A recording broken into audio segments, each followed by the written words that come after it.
Bonsoir Adrien Quatennens, vous êtes député du Nord pour la France Insoumise. Merci d'être avec nous ce soir. Avant l'interview de Marc Debony, nous avons préparé une petite vidéo de présentation, on regarde. 18 juin 2017, l'insoumis Adrien Quatennens est élu député du Nord. Militant anti-CPE et engagé auprès des sans-abri, Adrien Quatennens soutient Jean-Luc Mélenchon dès 2008. Au terme d'une campagne à suspense en compagnie de son compère Ugo Bernalicis, Adrien Quatennens devient député face au candidat d'En Marche pourtant donné favori. Très vite, il s'illustre et se fait connaître des citoyens français dans la lutte contre les ordonnances. Plus que des coups d'éclat, Adrien Quatennens, c'est 239 amendements rédigés, 269 interventions et aujourd'hui la défense des propositions de loi de la France Insoumise dans le cadre de la niche parlementaire. Si le progrès technique et la tertiarisation de l'économie ont fait disparaître bon nombre de tâches pénibles, il en demeure énormément, auxquelles il faut ajouter désormais les pratiques managériales agressives. La France Insoumise a défendu aujourd'hui 5 projets de loi concernant le burn-out, le CETA, la fin de vie, le contrôle aux faciès et le droit à l'eau. Alors qu'espère-t-il de ces propositions de loi ? Comment mobiliser les citoyens sur ces questions et comment peser face à une majorité écrasante ? Bonsoir Adrien Quatennens. Bonsoir. Merci de nous avoir rejoints sur le plateau du Média. Donc si on vous invite aujourd'hui, justement, comme on l'a vu, c'était parce que c'était votre journée de niche. Au niveau du groupe Insoumis, on a souvent parlé des coups d'éclat. Aujourd'hui, c'était une occasion de mettre en avant vos propositions. Et pourtant, le problème, malheureusement, on va le voir, c'était que l'Assemblée était vide. Les rangs de l'opposition, de la majorité étaient quasiment vides. Je voulais savoir, vous qui êtes un jeune élu, est-ce que c'est pas tout simplement décourageant et déprimant de parler, de faire vos propositions devant l'hémicycle vide ? Il y a deux choses là dans votre question. D'abord, c'était une occasion de plus pour nous de faire la démonstration que la France Insoumise est une force de proposition. Mais on n'a pas attendu la niche pour en faire la démonstration. Ça fait depuis 7 mois qu'on est à l'œuvre et tous nos amendements ont été des amendements propositionnels. J'ai envie de dire, chaque fois qu'on dépose une brique de ce que fait le gouvernement, on essaye de poser la nôtre derrière. Donc force de proposition, on l'est déjà depuis le début. Maintenant, c'est sûr que, alors pour ce qui est de l'hémicycle et de la manière dont il était effectivement pour le moins clairsemé aujourd'hui, il y a quelque chose qui est de l'ordre de la mascarade, c'est une niche parlementaire, on va se dire franchement les choses, elle ne colle pas à l'idéal de ce que devrait être le débat parlementaire. Moi, j'estime que le débat parlementaire devrait normalement, s'il était idéal, être un moment d'argumentation entre des forces politiques qui ont une offre différente, mais il faut pouvoir se laisser convaincre. Moi-même, parfois, il m'arrive d'être convaincu ponctuellement par des amendements proposés par La République En Marche, et j'attends pas de savoir quelle étiquette porte la personne qui porte un amendement pour savoir si je suis d'accord avec.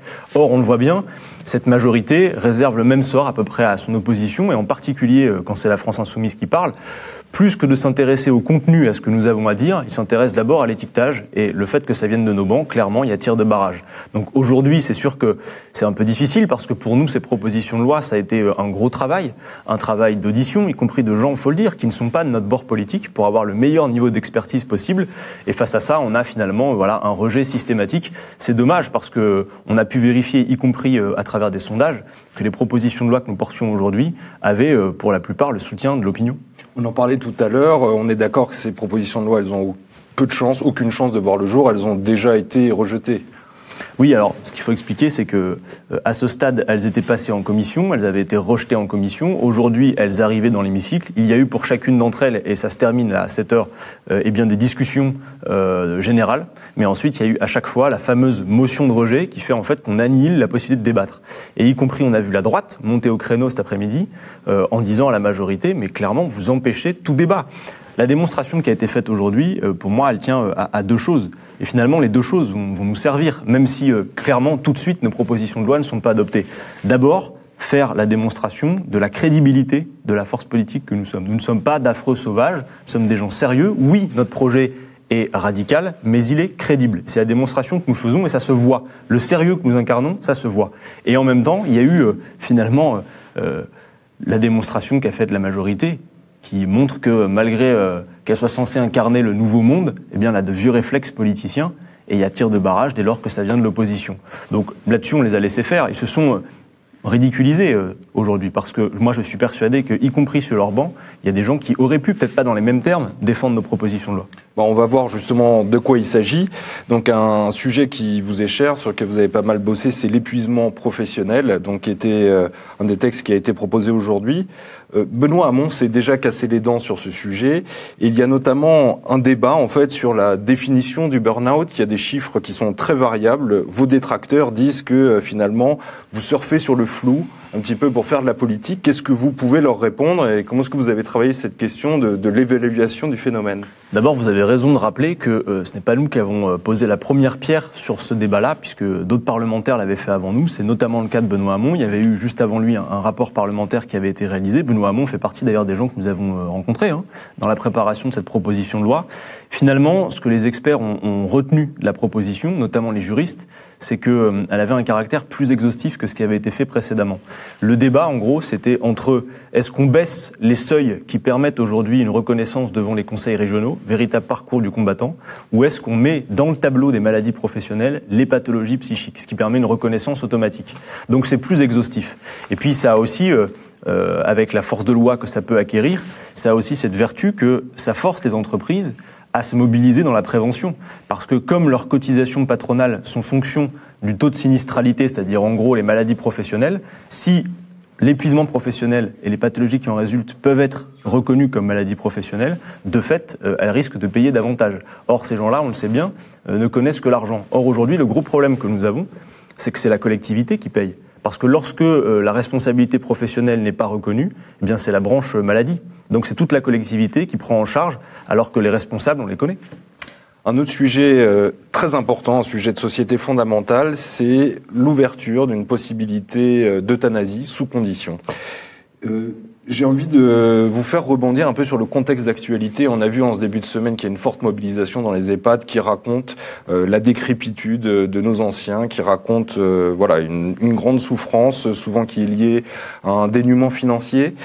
Est-ce qu'on ne doit pas s'inquiéter si on ouvre aujourd'hui cette possibilité de fin de vie, qu'il y ait des personnes qui sont dans un grand dénuement, qui puissent se dire qu'il vaut mieux peut-être faire ce choix-là de l'euthanasie que de peser sur ses enfants, par exemple?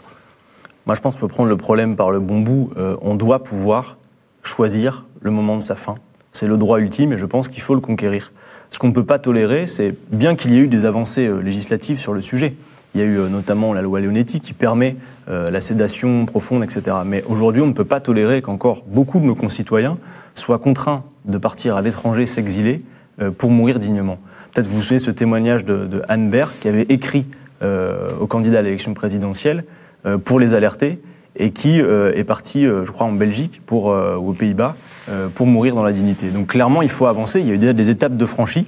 Souvent, d'ailleurs, le travail législatif, c'est étape après étape. On n'arrive pas toujours à son objectif. Mais clairement, je pense que la société française est mûre pour avancer sur ce sujet. Donc nous, on l'a posé, mais de toute façon, le sujet reviendra très vite sur la table, notamment dans le cadre des discussions sur les lois de bioéthique qui doivent être revues. Mais c'est un grand sujet et il faut qu'on puisse s'en emparer toutes et tous. Alors il y avait aussi le récépissé lors des contrôles d'identité qui a pour vocation à faire baisser le nombre de contrôles au faciès. Je voulais comprendre pourquoi la France insoumise veut cette solution du récépissé. Il y a aussi une autre solution qui est testée, qui est la caméra embarquée sur les policiers. J'ai vu qu'en Bretagne et à Marseille, il y a des essais. Alors pourquoi est-ce que vous êtes plutôt sur ce récépissé ? Parce que là où ça a été fait, les retours sont plus positifs que la caméra embarquée. Je pense notamment, il y a une ville espagnole le nom de la ville m'échappe, mais il y a une ville espagnole qui l'a testé et on voit que le nombre de contrôles baisse significativement, mais que leur taux de succès en est augmenté. La philosophie de cette proposition de loi, clairement, là pour le coup, elle aurait pu avoir un soutien assez large, puisque Emmanuel Macron lui-même, je crois que c'était au mois de mars dernier, avait dit oui, dans notre pays, il y a trop de contrôles d'identité avec de la vraie discrimination. Ce sont ces termes à lui. Et le défenseur des droits nous a alerté également en début d'année sur le fait que aujourd'hui en France, quand vous avez entre 18 et 25 ans, si vous êtes perçu comme arabe ou noir, vous avez, tenez-vous bien, 20 fois plus de chances de subir un contrôle. Ça participe aussi d'un caractère de défiance entre les gardiens de la paix et la population. Et nous voulons pacifier ces relations. Et la remise du récépissé, a priori, là où ça a été testé, peut fonctionner et peut aller dans ce sens. Donc la proposition de loi, par ailleurs, ne proposait pas de le généraliser. Elle propose une expérimentation sur les villes qui seraient volontaires pendant une durée d'1 an afin d'en mesurer les effets. Oui, rappelons aussi que je crois que François Hollande avait fait cette suggestion à la fin de son quinquennat. Il y a beaucoup de suggestions qui ont été faites par François Hollande. Il y avait un autre thème important, l'accès à l'eau. Donc, si j'ai bien compris, l'idée, c'est de rendre gratuite une certaine quantité d'eau qui correspond aux besoins premiers. Est-ce que c'est pas mettre un petit peu la charrue avant les bœufs? Est-ce qu'il faudrait pas reconstruire un service public de l'eau avant de pouvoir imaginer une telle mesure? Mais on peut très bien faire les deux en même temps. Mais il y avait deux choses dans la proposition de loi, et ça va même encore plus loin. Il y avait le fait de rendre constitutionnel le droit à l'eau, parce que ce n'est pas le cas aujourd'hui. Aujourd'hui, il y a des lois qui régissent le droit à l'eau. L'eau est un bien vital. Elle ne peut pas être considérée comme une marchandise comme les autres.